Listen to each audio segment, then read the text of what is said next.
चिड़िया से मैं बाज लड़ाऊं, गिद्धड़ों को मैं शेर बनाऊं, 1.25 से एक लड़ाऊं, तब गोविंद सिंह नाम कहाऊं।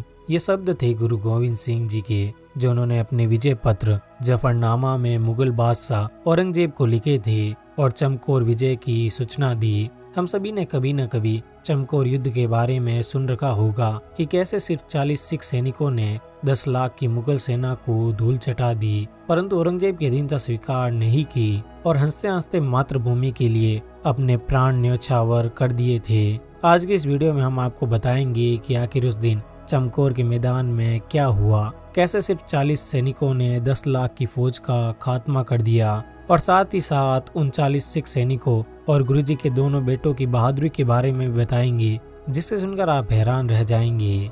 स्वागत है आपका रेडी टू नो पर। गुरु गोविंद सिंह जी सिखों के 10वें गुरु और खालसा पंथ के संस्थापक थे। उन्होंने औरंगजेब से 14 बार युद्ध किया और इन्हीं युद्धों में से एक युद्ध था चमकौर का युद्ध। अपनी लगातार पराजय के बाद अब औरंगजेब का सिर्फ एक ही सपना था कि गुरु गोविंद सिंह जी उसके सामने झुक जाए और उसकी अधीनता स्वीकार कर ले, लेकिन गुरुजी कहाँ झुकने वाले थे।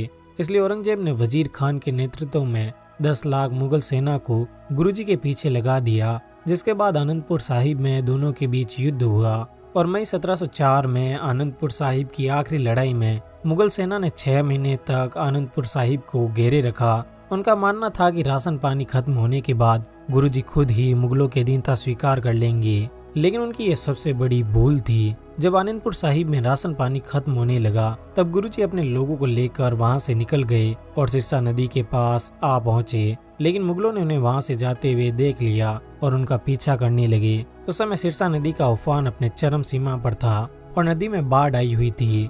इस बाढ़ ने सिखों को भारी कठिनाई में डाल दिया, क्योंकि पीछे शत्रु दल मारो मारो करता आ रहा था और सामने सिरसा नदी फुक्कार मार रही थी। तब गोविंद सिंह जी ने कहा कि कुछ सैनिक यहीं पर रुककर शत्रु योद्धाओं को उलझाए रखे और जो सिरसा नदी को पार करने की क्षमता रखते हैं वो अपने घोड़े नदी के बहाव के साथ पार करने की कोशिश करे। किंतु सैकड़ों सिख नदी पार करते हुए मौत का शिकार हो गए और अंत में सिर्फ 40 सिख, गुरुजी और उनके 2 बेटे ही नदी पार कर पाए। गुरुजी ने 42 सिखों को लेकर चमकौर नामक क्षेत्र के बाहर एक बगीचे में पहुंचे। वहां के स्थानीय लोगों ने गुरुजी का स्वागत किया और उनकी हर प्रकार से सहायता की। यहाँ पर एक किले नुमा कच्ची हवेली थी जो एक टीले पर बनी हुई थी। हवेली के मालिक बुद्धिचंद ने गुरुदेव जी से वहाँ पर विश्राम करने का आग्रह किया। दूसरी तरफ जब नदी का बहाव कम हुआ तब वजीर खान मुगल सेना को लेकर चमकौर आ पहुंचा। वहां पहुंचकर उन्होंने हवेली की घेराबंदी कर दी और गोविंद सिंह जी को आत्मसमर्पण करने के लिए कहा।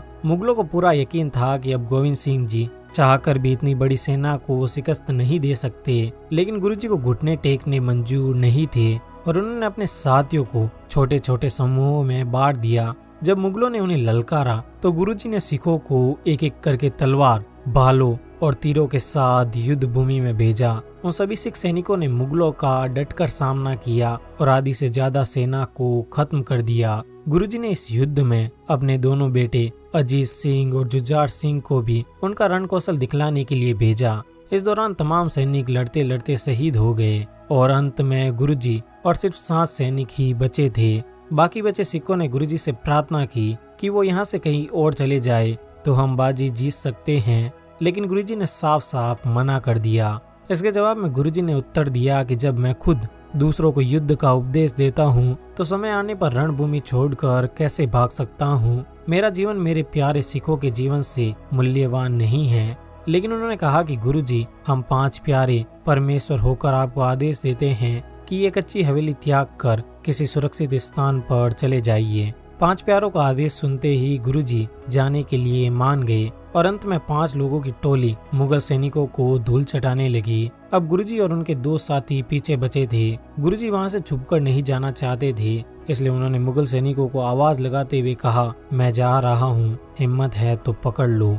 इस दौरान उन्होंने दुश्मन सेना के उन सैनिकों को मार गिराया जो मसाल लेकर खड़े थे और वो मसाले जमीन पर गिरकर बुझ गई, जिस कारण चारों तरफ अंधेरा छा गया और ऐसे में सैनिक आपस में ही लड़ने लगे। सवेरे जब वजीर खान ने नजर घुमाकर देखा तो उसकी सेना का खात्मा हो चुका था और गुरु गोविंद सिंह जी वहां से बचकर निकल गए। चमकौर विजय के बाद गोविंद सिंह जी ने औरंगजेब को एक विजय पत्र लिखा जिसे इतिहास में जफरनामा के नाम से जाना जाता है। ये विजय पत्र पढ़कर औरंगजेब के होश उड़ गए। उसे विश्वास ही नहीं हुआ कि सिर्फ 40 सिख मिलकर उसकी 10 लाख की फौज का खात्मा कर सकते हैं और गुरुजी को बंदी बनाने का उसका सपना अब सपना ही रह गया। वीडियो को अंत तक देखने के लिए आपका बहुत बहुत धन्यवाद।